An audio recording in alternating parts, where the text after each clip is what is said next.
नमस्कार, recently news में आपका स्वागत है। मैं वर्तिका सक्सेना। राष्ट्र जागरण का संकल्प और हाथ में तिरंगा लेकर हजारों किलोमीटर की पदयात्रा पर निकला एक युवक बरबसी लोगों का ध्यान अपनी ओर खींच रहा है।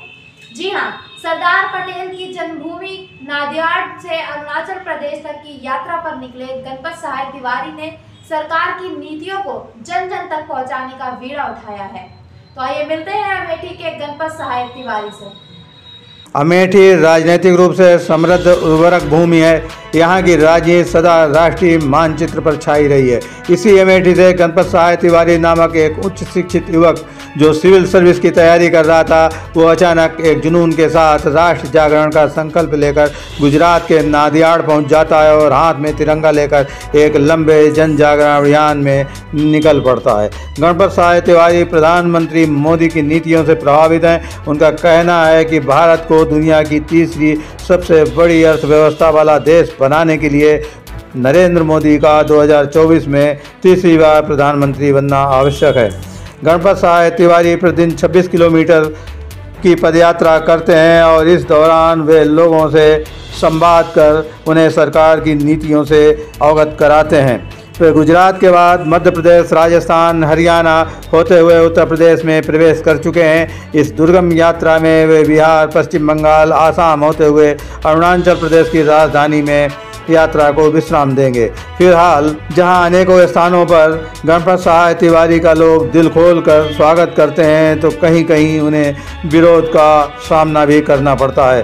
गणपत सहाय ने शाहजहांपुर में रिसेंटली न्यूज़ से मुलाकात के दौरान ये पूछने पर कि पश्चिम बंगाल जैसे गैर भाजपा शासित प्रांत में क्या उन्हें कुछ कठिनाई होगी, उन्होंने कहा हाँ, मैं उसके लिए तैयार हूँ।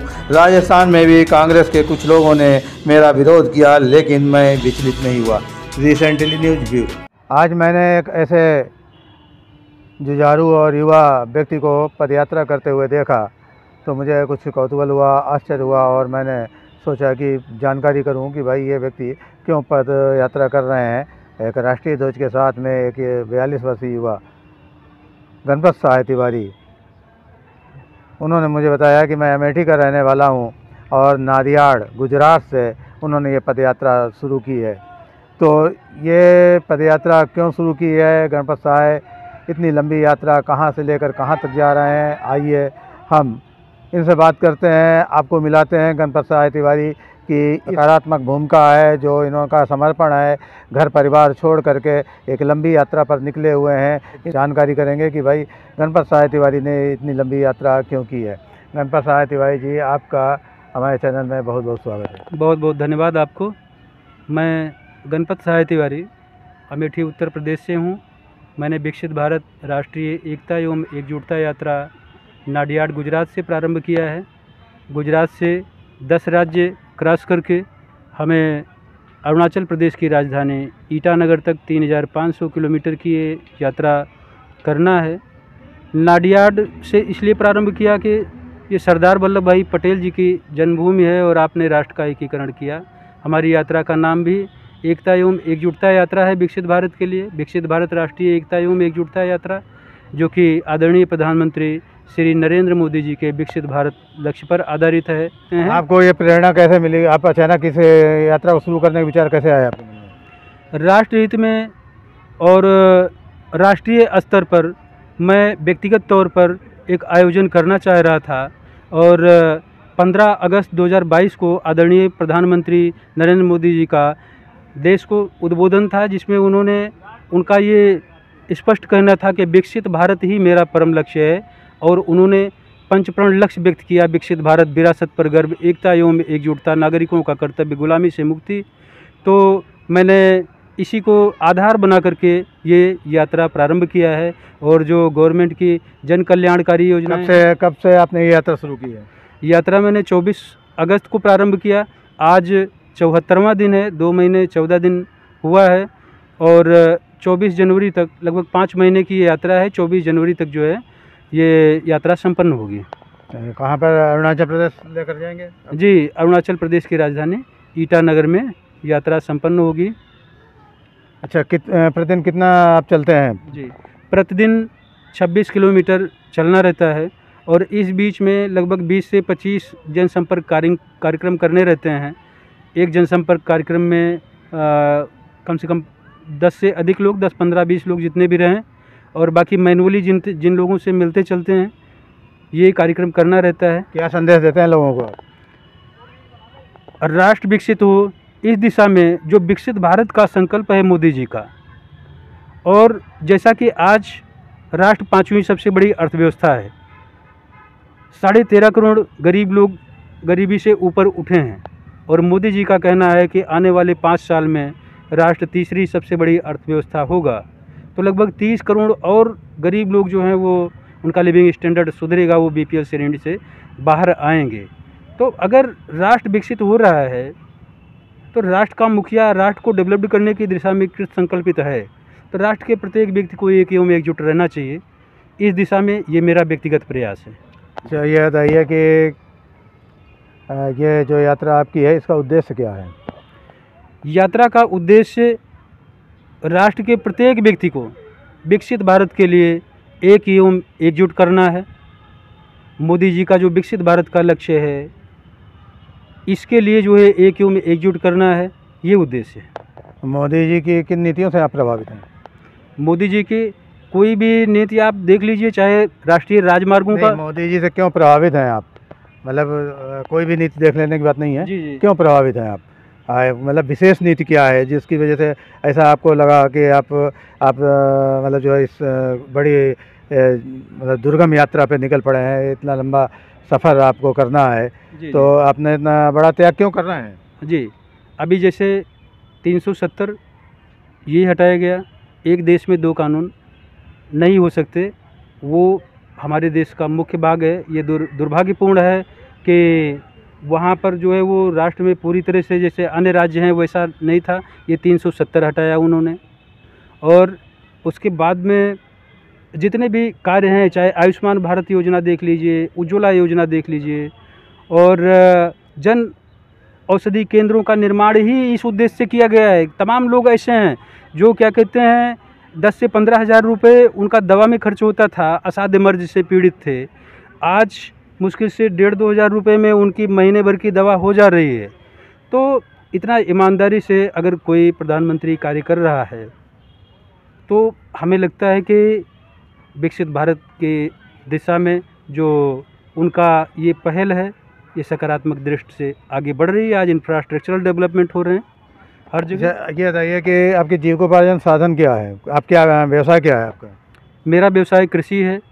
मैं इसके पहले प्रशासनिक सेवा की तैयारी करता था, वहाँ सफलता नहीं मिल पाई, और फिर मैंने इसमें ये राष्ट्रहित में एक व्यक्तिगत आयोजन करने का मैंने निर्णय लिया कि अब हमें जनहित में कार्य करना है, राष्ट्रहित में कार्य करना है। तो जब आप प्रशासनिक सेवा के लिए प्रयासरत थे, उसमें आपको सफलता नहीं मिली, तो आपने और किसी सेवा के लिए या किसी सर्विस के लिए प्रयास क्यों नहीं किया, और इसमें आप क्यों आ गए?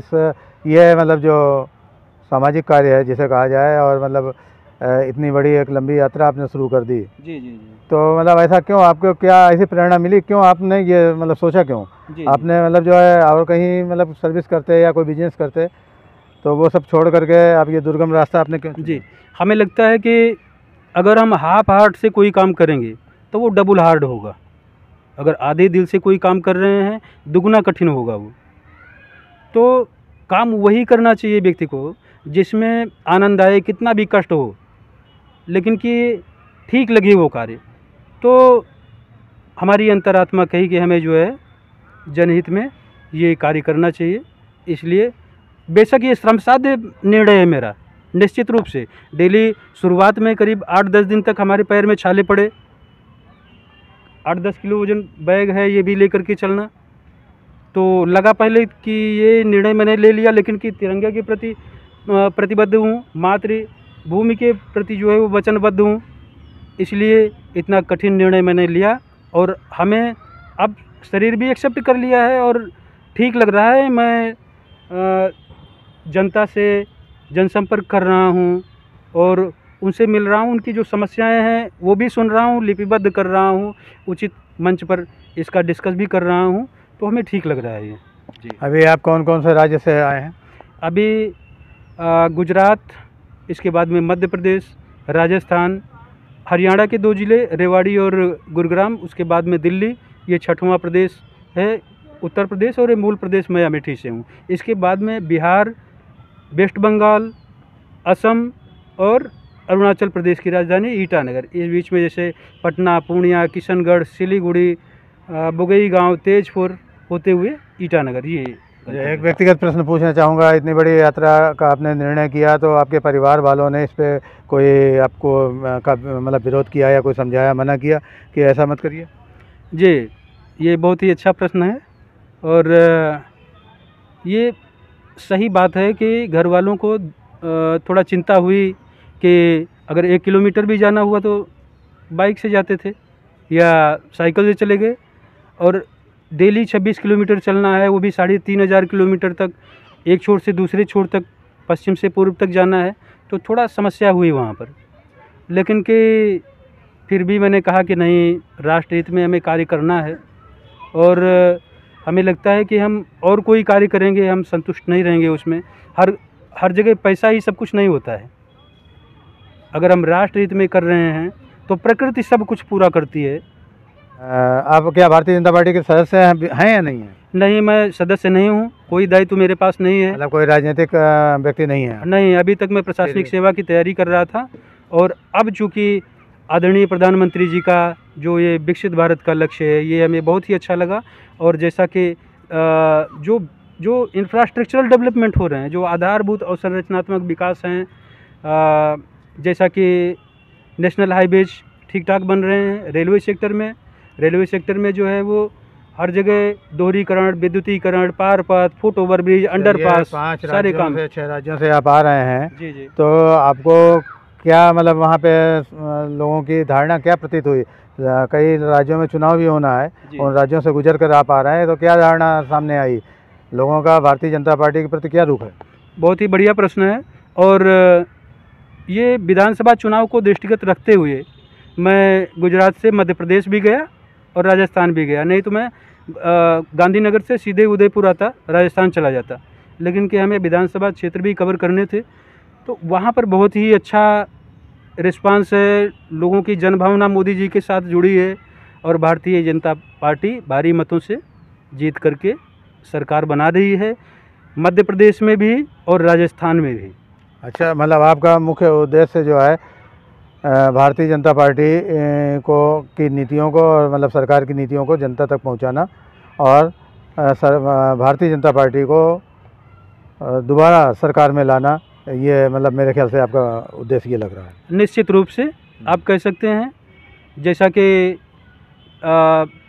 भारतीय जनता पार्टी की विचारधारा जो है वो तुष्टीकरण पर आधारित नहीं है, राष्ट्रीयता पर आधारित है, सबका साथ सबका विकास इस पर आधारित है। तो इसलिए निश्चित रूप से मैं। अच्छा, ये बताइए, आप कह रहे हैं कि आप नरेंद्र मोदी जी की और भारतीय जनता पार्टी की नीतियों से प्रभावित हैं, उन्होंने बहुत जन कल्याणकारी कार्य किया है, तो ये बताइए कि बहुत सारा निजीकरण कर दिया गया जी, और बेरोजगारी बढ़ गई है, तो कैसे आप मान रहे हैं कि भारतीय जनता पार्टी जनहितकारी हो सकती है? बहुत ही अच्छा क्वेश्चन किया है आपने। देखिए, आप जितने डेवलप्ड कंट्री देखेंगे, चाहे अमेरिका देख लीजिए, यूरोपियन कंट्री देख लीजिए, हर जगह औद्योगिकीकरण को बढ़ावा मिला है। वहाँ पर प्रत्येक व्यक्ति को काम मिला है और काम का सम्मान भी है। यहाँ पर सफाई कर्मी है, अभी तक जो धारणा थी उपेक्षित दृष्टि से देखा जाता था, लेकिन आज ऐसा नहीं है। और अभी ग्लोबल इन्वेस्टमेंट समिट हो रही है, विदेशी निवेश अधिक से अधिक आए यहाँ पर औद्योगिकीकरण को बढ़ावा दिया जाए, इस दिशा में सरकार सक्रियता से कार्य कर रही है। और हमें लगता है कि अगर उद्योग धंधे बढ़ेंगे और अन्य तमाम योजनाएं हैं जिनके माध्यम से डायरेक्ट उनको जो है क्या कहते हैं ऋण सस्ते दर पर उस पर प्रदान किया जा रहा है दर पर, तो जिससे वो जीविकोपार्जन कर सकते हैं। और जो औद्योगिकीकरण होगा, ग्लोबल इन्वेस्टमेंट समिट हो रही हैं, इसके माध्यम से लोगों को काम मिलेगा, रोजगार मिलेगा। गणपत साय तिवारी जी कुछ अपनी लिखी हुई पंक्तियों को सुनाना चाहते हैं हमारे दर्शकों के लिए, और इनका कहना यह है कि ये जो आज़ादी का अमृत काल है ये देश की उन्नति और प्रगति का द्योतक है। तो आइए देखते हैं कि क्या इन्होंने लिखा है और क्या सुनाना चाहते हैं। यात्रा से संदर्भित ये मेरा जो है वो ध्येय वाक्य है, जो 9 लाइनें मैंने लिखा है। इस प्रकार हैं। आज़ादी का अमृत काल, विकसित भारत लक्ष्य महान। राष्ट्र एकता अमृत काल, विकसित भारत लक्ष्य महान। राष्ट्र एकता अमृत काल, विश्व प्रणेता हिंदुस्तान। विकसित भारत अमृत काल, सबको रोजी स्वरोजगार। विकसित देश बनाना होगा, विकसित कमल खिलाना होगा। विकसित देश बनाना होगा, मोदी को फिर लाना होगा। जाति धर्म से ऊपर उठकर राष्ट्र धर्म अपनाना है। विकसित देश बनाना है, विकसित देश बनाना है। जाति हमारी जीव है, मानवता है धर्म। हिंदू मुस्लिम सिख ईसाई सबका होए मर्म। पंच प्राण है पंच प्रण, मोदी का संदेश।